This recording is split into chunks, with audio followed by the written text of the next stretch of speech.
નમસ્કાર.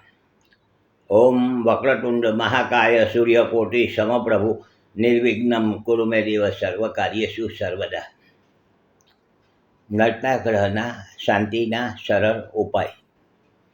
મંગળ ગ્રહ ઉપર આપણે થોડી વાતો કરીએ છીએ. મેં ગયા એપિસોડમાં કહ્યું કે મંગળ મહારાજ જન્મકુંડળીમાં બરાબર ન હોય, અશુભ સ્થાનના માલિક બન્યા હોય, ત્યારે મંગળ પોતાનું જે ફળ આપવું જોઈએ શુભ ફળ, એને બદલે અશુભ ફળ પ્રદાન કરાવે છે. મંગળ આગ, અકસ્માત, અચાનક જેને કહેવાય કંઈક બનવું, એ બધું મંગળના હાથમાં છે. મંગળ સેનાપતિ ગ્રહ છે. મંગળ મારા સેનાપતિ કહેવાય છે નવગ્રહમાં. ઘણા વ્યક્તિઓ મંગળ બરાબર જન્મકુંડલીમાં ના હોય, નિર્બળ રાશિમાં હોય તો મંગળનો નંગ ઘણા પહેરાવી દેતા હોય છે. મંગળ ગ્રહનો નંગ બને ત્યાં સુધી ન પહેરવું જોઈએ એવું મારું અંગત પોતાનું માનવું છે. મંગળ ગ્રહ કંઈક પણ અચાનક એક્સિડન્ટ પણ કરાવી શકે છે, કોઈની સાથે ઝઘડા પણ કરાવી શકે છે, રફ જેને કહેવાય બોલવાનું એવું પણ બની જાય છે.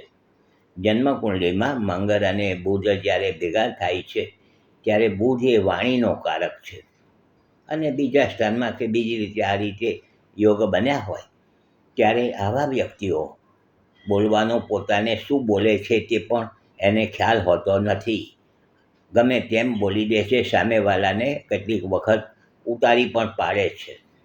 માન મર્યાદા બોલવામાં રહેતી નથી. આ મંગળની તાસીર છે. વ્યક્તિ બધા જ સારા છે. હું એમ કહું છું કોઈ વ્યક્તિ ખરાબ છે જ નહીં, પરંતુ દરેક વ્યક્તિના પોતાના ગ્રહો ચાલે છે. કોઈ માણસ બહુ હોશિયાર હોય અને કોઈ માણસ સામાન્ય હોય, તો સામાન્ય માણસના ગ્રહ સારા હોય તો એ માણસ બહુ મોટી પોસ્ટ ઉપર હોય, મોટું એની પાસે સામ્રાજ્ય હોય, અને હોશિયાર માણસો પણ કેટલીક વખત બિચારા તકલીફમાં રહેતા હોય છે, અટવાતા હોય છે. શું કામ ભાઈ? કારણ કે દરેકના ગ્રહો ચાલે છે, વ્યક્તિ નથી ચાલતા. વ્યક્તિ બરાબર છે, બધા જ સારા છે, પરંતુ પોતાના ગ્રહો દરેકના અલગ અલગ રીતે કામ કરે છે, અને ગ્રહો જ બધું આ ખેલ કરાવે છે. ગ્રહો કંઈ આપણે અત્યારે જન્મકુંડલીમાં આ બનેલા હોય ને જોઈએ છે અને હમણાં કંઈ લખાવ્યા છે એવું નથી.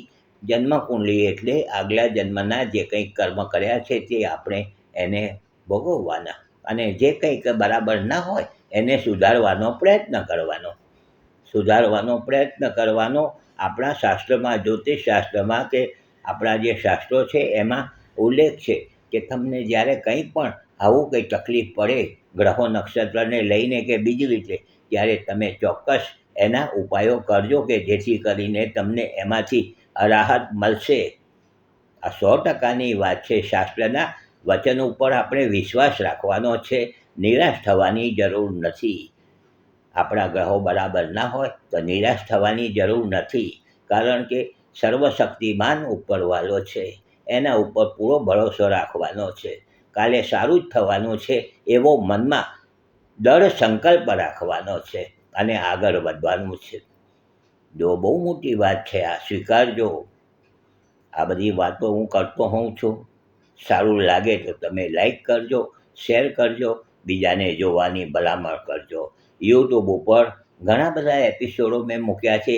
ઘણી બધી જાણકારીઓ બધી મૂકી છે. જૂની જાણકારીઓ પણ તમે જોઈ શકો છો. પાછા કાલે મળીશું. જોડાયેલા રહેજો. હસમુખલાલ ઝવેરીના સૌને નમસ્કાર.